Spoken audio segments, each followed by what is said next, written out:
Hey everyone, welcome back to the channel. If you're new here, my name is Zach. Here we talk about overlanding gear, builds, DIY, all sorts of stuff related to modifying your vehicle. Today we are going to be talking about the new rack on the Land Cruiser. And as many of you probably already know or have guessed, yes, it is the Sherpa roof rack made for the 80 series Land Cruiser called the LaSalle rack. I'm super stoked to be running this on the vehicle for a number of reasons. You all know that I really love Sherpa's products and they've been a huge supporter of me. Honestly, there's not a lot on the market right now for Land Cruisers that actually looks like a modern rack. There's a lot of the age-old companies in the overlanding and off-road scene that have made racks. Unlike my Crestone rack, which offers lots of improvements over current market options in the forms of structural stability and just having overall confidence in the design and durability of the rack, a lot of the racks on the market made for Land Cruisers are fairly structural and actually serve their purpose quite well. However, I really think that Sherpa stands above some of the others because it strikes a very nice balance between the form and function and the fit and finish. And you know, it has the look of a lot of the modern racks you see on Forerunners and other overlanding vehicles. And they've done a really nice job of striking this look with a gutter mount, which not a lot of vehicles use gutter mounts these days. And I think that can't go unnoticed because designing a gutter mount that looks great and really still is structural and strong is no easy task. And I think they did an absolute amazing job. Not to mention this rack, it offers you all the mounting possibilities that all their other racks do using this 1x2 inch aluminum extrusion. And if you're not using their particular racks, there's so much on the market that's been designed around these. So I think just having that versatility of using all of these modern day options is really great, and it looks amazing, and it really brings this older vintage sort of iconic vehicle to the modern day in the accessory world. So let's do a bit of an unboxing and prep this rack. We're gonna get it on the vehicle, and I'll show you a little bit more about what it has to offer. Let's jump in. So this rack gets shipped as a bunch of smaller components, and it's really nice that it does because this really saves a lot of money on shipping. The LaSalle rack actually fits the 1990 to 1997 80 series Land Cruisers, and it's a pretty good size rack. The rack is 92 inches by 52.5 inches with 10 52-inch crossbars, and you can see those here in these brown boxes. They're going to be held on by 8 gutter mounted feet. And the rack stands about 2 inches tall because it clears these runners in the middle of the OEM roof. We will remove the OEM rack, but these runners will stay in place. Each foot has its corresponding label. The LS stands for LaSalle, and then there's front right or left, middle, and rear left or right. So here is just a little bag with the brackets for the SS5 light bar. Stay tuned for that. Here is a bunch of the hardware we're going to use. These silver bolts, one washer, and T-nut will be used to mount the actual gutter mounting feet to the crossbars. All these black bolts here with one washer will be used to hold the crossbars to the side rails. These bonded washers and bolts will be used to delete the OEM mounting threads in the roof, and this is a watertight solution that is included with the rack. So installing this rack is slightly unconventional. What we're going to do is grab 4 crossbars here, and then we're going to put 2 of these spring nuts in each side of the crossbar so that we can connect each bracket for the gutter mount, which we're going to kind of lightly do here, and then loosen the exterior bolts on these brackets so that we're able to slip them over the gutter when we're trying to place these crossbars up on the roof.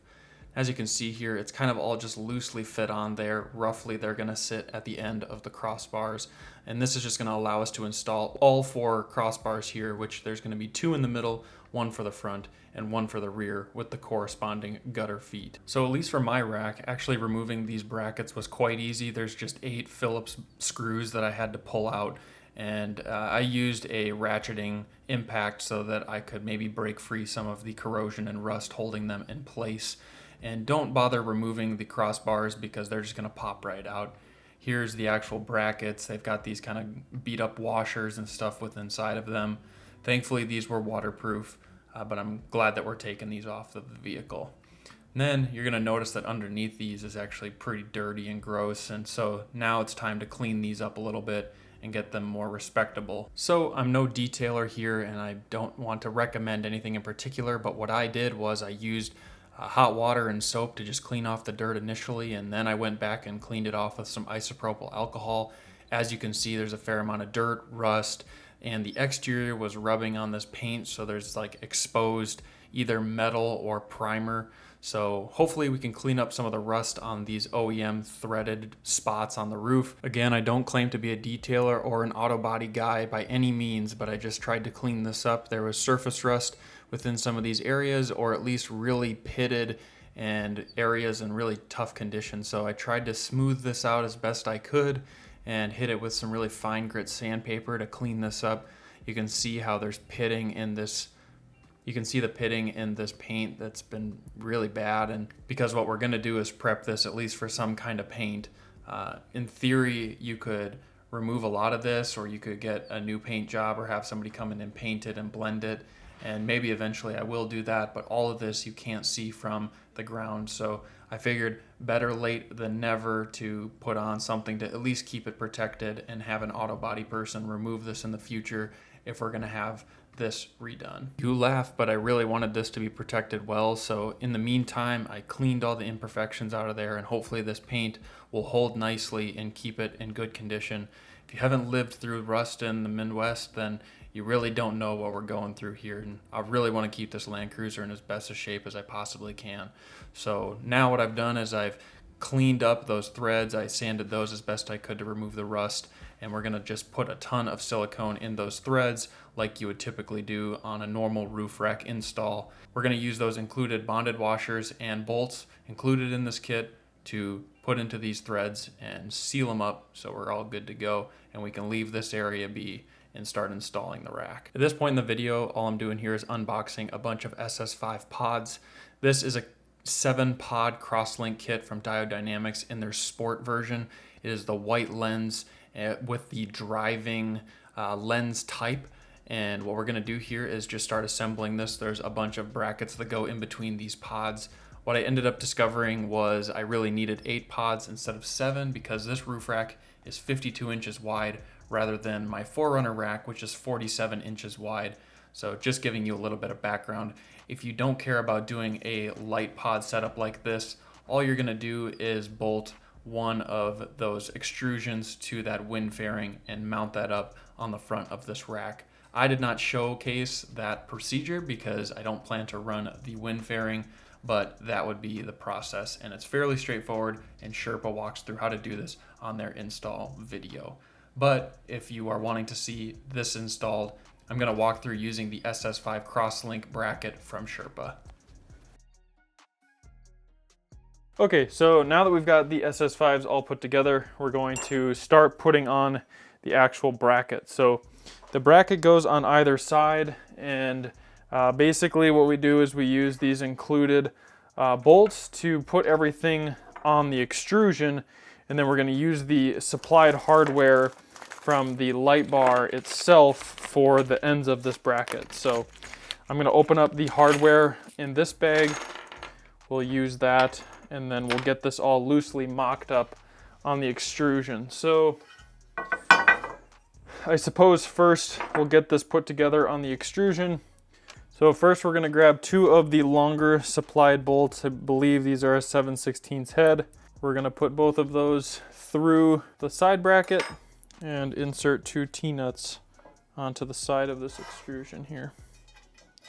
So I like to angle them in towards the inside of the bracket so that the T-nuts themselves are hidden. It's just something I do. Half the time you can't even see where these are going, so it doesn't really matter, but it's just something I do because I think it looks nice.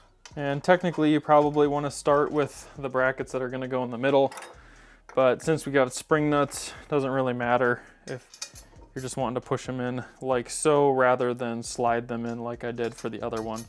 Totally up to you, whatever you like doing more. I like to leave them a little bit more spaced out rather than close together because you can always slide them after putting stuff together, but it's hard to sometimes dig them out if they're pushed too close together and they're stuck behind the bracket itself. So what we're going to do is we're going to leave the longer bolts for the other side. There's 4 supplied really small bolts, and that's what we're going to use to mount these up. So do this here, And then these can be left a little bit loose. We're going to kind of slide them around so that we can install them correctly. But all of this should go on the front of the crossbar. All right, just like that. All right, so I've been putting together this light bar. Kind of dropped off a little bit there. I was filming some of it, but I stopped. So what you have to do is you have to put on these little brackets like so. And then I just mount this up straight up with these bolts. So I had roughly, you know, 1 tick under 3/4.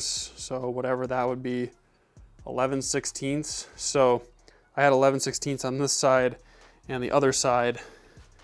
And so these ones are pretty obvious and simple. You just put in the bolts and then you put the 3 screws that come with the bracket from diode on the ends. The middle are a little more tricky, and that's what we're going to work on now. So we can get this mounted up onto this crossbar and ultimately thrown on the Land Cruiser LaSalle rack. So Sherpa provides all the hardware to get from the crossbar to this point, but they don't provide this little screw. This is a little flange head screw from Diode, and if you dig into the bag that has one of these little bumper mounts, it is in the little hardware pack. So this will come with your crosslink kit, and then you just got to fish out one of those bolts. And with all of the bolts on this, I've been putting in blue Loctite because this seems to vibrate and I lost one screw one time, and I just don't want that to ever happen. Okay, so got the little bracket on there. Like I said, it's pretty simple. I mean, there's just 2 bolts that go into the cross member or the crossbar, and then we've got the bolt and nylon lock nut that go through with washers on either side, and then this flange bolt from the Diode kit, a little blue Loctite on there. We are good to go. So same with over there, we got 2. Since we're rocking an 8-pod wide set, I put the 2 brackets in between here. So yeah, looking pretty dialed. Now we just got to go throw it on the vehicle. One of the trickier parts for this install is actually just figuring out where these crossbars need to go. Use some of these clips in relation to my doors and windows to actually see where I place them, and it maybe help you place yours quicker.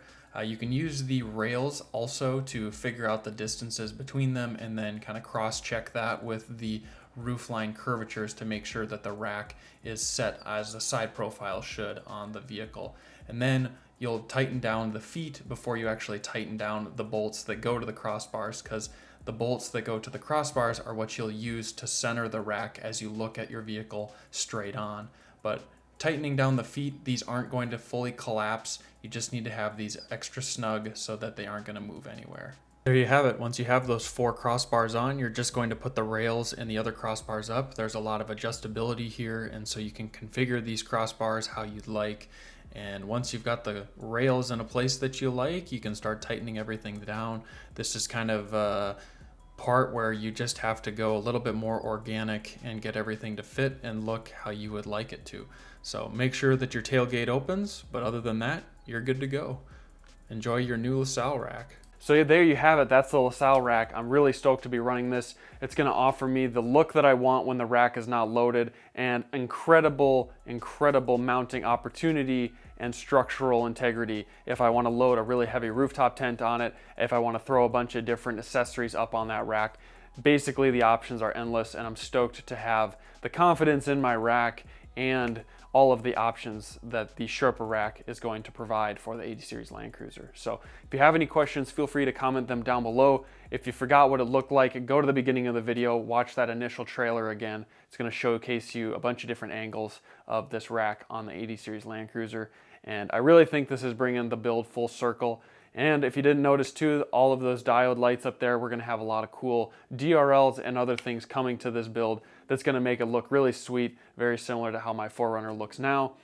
In the meantime, just stay tuned. We're going to be bringing some more content regarding the electrical system on the Land Cruiser. It just takes some time to get all of those foundational elements into place so we can start hooking up lights. So stay tuned. It's going to be pretty exciting.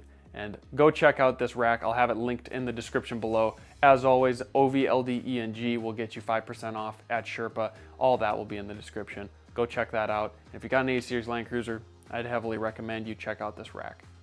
Alrighty, until next time, thank you all for the support.